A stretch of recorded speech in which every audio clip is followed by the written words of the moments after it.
It looks really nice. It's got this great feel. The vibes are all correct.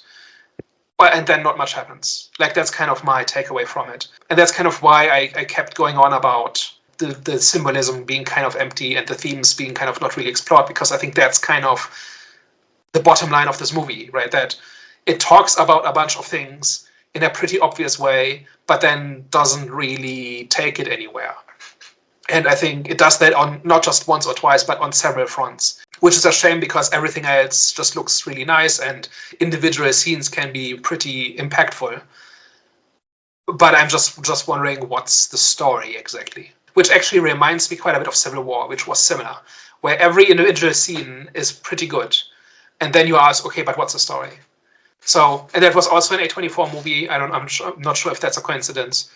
It's actually, I think Love Lies Bleeding as well, for anyone that's watched it out there, is also an A24 movie. And it kind of has the same pitfalls as well, where all the scenes are great, but I don't think it really amounts to telling any particular kind of story. I think it may have needed focus, where it says, okay, it kind of has focus, right? It's kind of about MaXXXine gets hired for her first real acting role and is trying to make that work, while at the same time a killer's after her, right? That's not a terribly complex story, but it still manages to not really do that somehow. I'm not sure how. I think it doesn't intertwine the two things. Yeah. The few different sort of kind of like story beats well enough.